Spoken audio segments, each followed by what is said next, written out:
Good.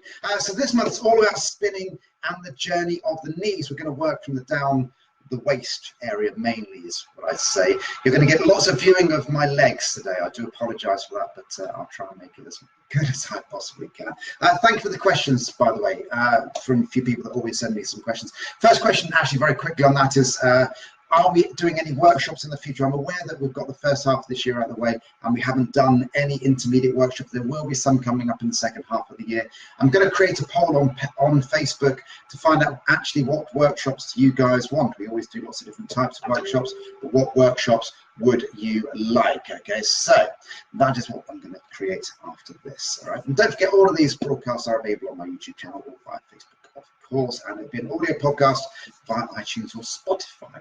Lovely. Right, so the main thing today is about spinning, and we teach spinning classes in workshops and stuff, but actually I'm going to go into a lot more detail today. I'll try not to make it completely boring, but yeah, spinning is one of the hardest things to do when you first start, and in truth, when you get better and better, and the better you can get, obviously the more spins that you can do. Okay, so and a lot of the other questions were about spinning actually, and spotting, what's spinning, what's spotting, how many turns should you do, etc., etc. I'll try and answer all of those as we go through.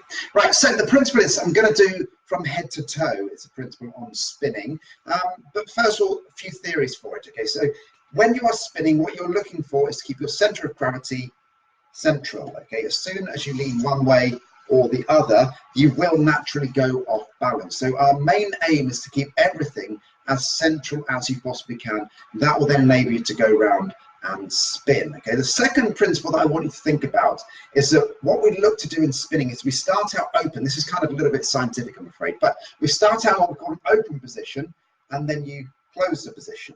Okay, and then the difference between that position there, that's not the styling, by the way, from that position there to that position there is changing the orientation of your body regarding your own body, and therefore you will spin round. And I'm going to use ice skating as an example of that. So if you think about it, when they are going into it's kind of like a flat position. They're on one leg, obviously they have nothing to stop them, and they have their arm out one way and the leg out the other way, and they're going around relatively slowly. They then close that up and go into a tuck position, and they bend their knees and they make themselves very, very small, and then you'll see them start to spin around incredibly quickly. Well, we use the same principle for that in dancing itself, but obviously we don't go around quite so quick as the ice skaters. Right, so a few bits and pieces.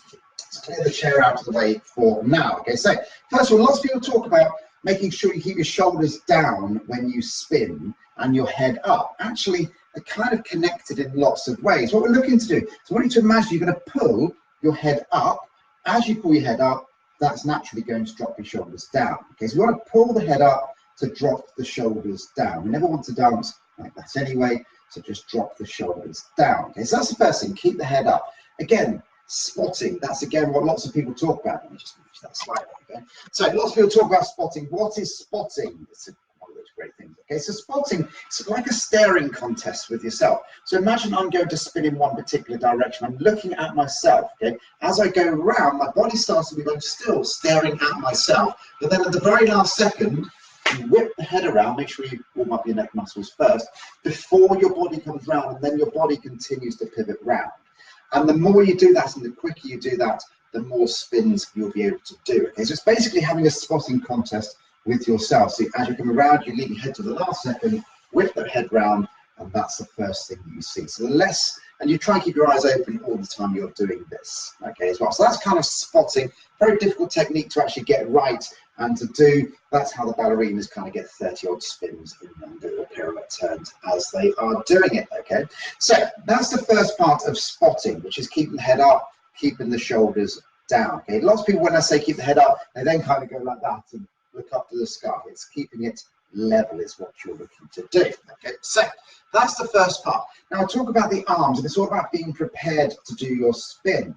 Okay, so what we're looking for is having the arms in this open position, and then as we do the spin, they're going to come to our closed position. Okay, so the man naturally, or the lead, is going to push your right arm follows out to the side, and what we want to do is we want to catch up there. So therefore we have changed the orientation of our bodies in relationship to the center core that we're trying to keep straight. Okay, so the arm out to the side, and then it matches in the middle. So that's the second part of it. Okay, so we have the preparation, it's like an L shape from that position there, okay? And then we close it. Lots of different positions. You can have it there, you can have it there. Wherever you are, you want to be symmetrical or as much as possible, okay? So that's the first part on the arms. Now, we talk about the core muscles, okay? Squeeze those core muscles. Why is that? From our head down to our rib cage, that's all solid. There's loads and loads of bones, okay? Up to our hips, again, we've got lots and lots of bones in place. This middle bit, no matter whether you are thin, not quite so thin, whatever you may be, that's all going to be wobbly. There's no bones in that bit there. That's why we talk about the core muscles, okay? So imagine this is on the side, of course, this is the upper body, lower body. This core part, if it's wobbly in the middle and you're not squeezing those parts, things are just going to go out of line. If we squeeze it together effectively, we have that straight line. We can then keep that figure straight, which is what we're looking for all the way through. Okay, so we've got the head. Raise the head up, keeps the shoulders down. Arms want to be symmetrical, out to the side, bring them to the middle, squeeze the core.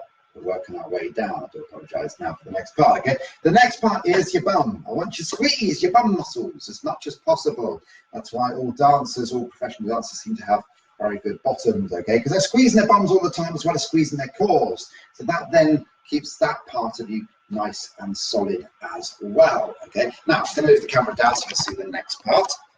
We now are going to start to talk a little bit more about the legs as well, okay? So what we're looking to do is keep the knees together as well as the feet, okay? So the knees should be together. You can take it doesn't have to be locked out at this point here, so you can bend your knees. There's no problem about that in the slightest, as long as you're squeezing, bringing everything else up at that point, okay? But we keep the knees together, and very key, I talk about the ladies for their fundamentals, fundamental number 3, about keeping your feet together whenever you do a turn or a spin, really applies, because what we're actually doing on a spin or a turn is we are drawing a circle with our feet, okay? And if you have your feet together, the circle is very, very small. If you have your feet apart, then your circle will actually be very, very big, okay? So we want to make sure we're drawing as small a circle as we possibly can, okay? And just very quickly, again, I've just raised it up slightly, just the principle about what we try and do in regards to, okay, in regards to actually health and safety in our brains. If we're spinning and we're going quite fast, then generally we'll feel sometimes a little bit unstable, and that will make you feel a bit wobbly, okay? Now I'm going to go back to this position here, okay? I'm afraid for my feet. Now, if I was going to get you to jump up and land, you would jump with your feet apart, because that makes you feel nice and safe. However, if you have your feet apart when you're doing a spin, you're putting sideways motion into it, therefore it will feel like a penguin, therefore you will actually be more wobbly. The principle we're looking for is feet together. You can then turn or spin on the spot. Actually, that will be much more stable. It's the principle of our spinning top, okay? So the bottom is very, very narrow, and then we have the opening up at the top, okay, looking something weirdly like that, okay? So that's what you're looking for. So feet are together. People ask me, do you spin on one foot or do you alternate your feet? Entirely depends, if I'm honest, on how you're getting on with it, okay? So you can spin around just on one foot, or quite often I will spin around and I'll alternate my feet. There's no problem with that. As long as you're staying on the spot with your feet together, then that works absolutely fine, okay? Now, the other thing about spinning is what lots of people do is they try and cheat the spin, okay? So I'm going to go back to my feet again. Okay, so if I show you from side on, as people do the spin, they come around, I'll alternate the feet just for now, and as they're kind of getting around, they're already stepping back.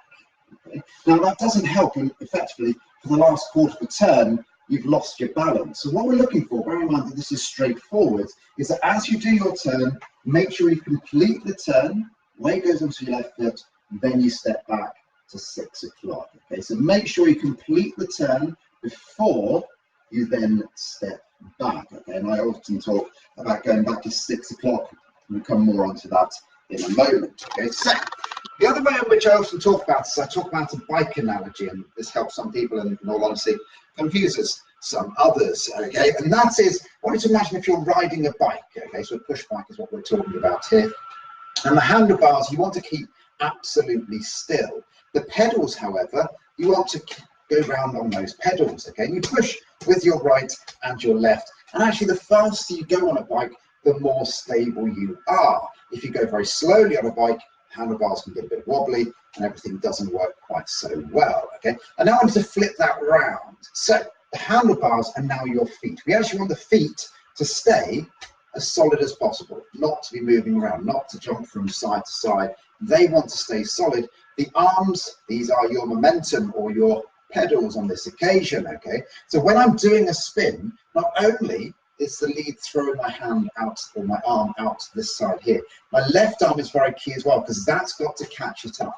So there is one pedal, there is the other pedal. If you just have your arm down by your side and the man or the lead throws you around, you're just effectively pedaling with one foot, which will make you feel out of balance. Okay, so we want to make sure we prepare the arms, correct what we're doing, and then you step back to 6 o'clock. Okay, so that's the basics on spinning. All right, loads of bits and pieces in there. Feel free to rewind and have a look as much as you like. Right, second part then. So there's a question from Richard. I seem to close my eyes when I spin. Why is that? I have no idea. Now, in all honesty, it's all to do with balance. And lots of people, as they're feeling and they're spinning, they get a little bit dizzy. A tip, I was watching some videos before this podcast today, and one of the tips that one of the ladies had is actually just when you're at home, just practice spinning yourselves around, because you'll get used to that feeling of spinning around. Even if your technique's terrible, then you can still get practice at doing it. And remember, go the other way as well, because otherwise you'll get quite dizzy. But yeah, practice with your eyes open and kind of get used to that feeling of the room spinning around. Okay, so just a quick recap, all right? What we're looking for is we have this open position. So everything is in open position. My legs are open. Okay, my arms are open as well. As I do the spin, everything closes. So we go from this open position to the closed position, complete the spin, and then we go back to 6 o'clock. So there's the first part, right? Second part is about the journey of the knee. Now, I've said this to a few people and they think that sounds slightly strange, okay? But I'm going to explain about it very quickly for you, okay? So the journey of the knee, if we look at how most people will step back, okay? So we're looking at my knees on this occasion, okay? What a lot of people will do is as they step back, they start from that position there and they will step back with a bent leg and then get to that stage there, okay? Now, what that'll do, if I show you from this direction here, is as I step back, if you actually look at any hip action that I've got, it will be very, very minimal indeed. And lots of people want to know about what good styling is and that stuff. Good styling is about having good technique. So the journey of the knee, if I imagine that this is the starting point, and then that is the end point, effectively what I'm doing is I'm going from this position here just to there. Now, what I actually want to do is I want to bring my knee forwards first. As you can see, then it changes the angle of my foot. I can then slide that foot back and then straighten that knee, and then I'm stepping all the way back at that stage there. The same principle about hitting a tennis ball, okay? And that is, if you're going to hit the tennis ball, you wouldn't just have your racket there and just go like so. You'll bring the tennis racket back before you would hit through the ball. It's the same principle here. My leg is going back, so therefore I need to bring it forwards first before I then step back. Okay, so the journey actually of my knee is going from a straight position to a forwards bent position to a straight position as I go back. And again, apologies for looking at the hips. Okay, but if I'm now doing the way I was doing it before, which is not bending at all, okay, is I'm getting to that position there, and there's very, very little hip action. With the bend in the knee, it goes forwards and back. Okay, and you will find there's much more hip action taking place every single time. So the body is moving much, much more, so we're really pushing through the slot every single time. Okay, so that's what you're looking for to do. So bring the knee forwards, straighten that leg at the very back. Okay, so there are your bits for today. That is this week's episode, or this month's episode. First Friday of the month. Hello to everybody that's joined. I hope you have enjoyed it. I've gone on for 17 minutes, which is long enough as always. This is available on my YouTube channel. Just type in Richard Beauvoisin. If you are on Facebook, my name is spelt at the top there. I should have a simpler name, but I don't. That's just the way life goes. And if you do want me to cover anything and any future topics, please do feel free to let me know, or any further questions that you may have. So hope to see you again soon. Hope to see you tomorrow night at Salisbury, and have a great day. Thank you very much.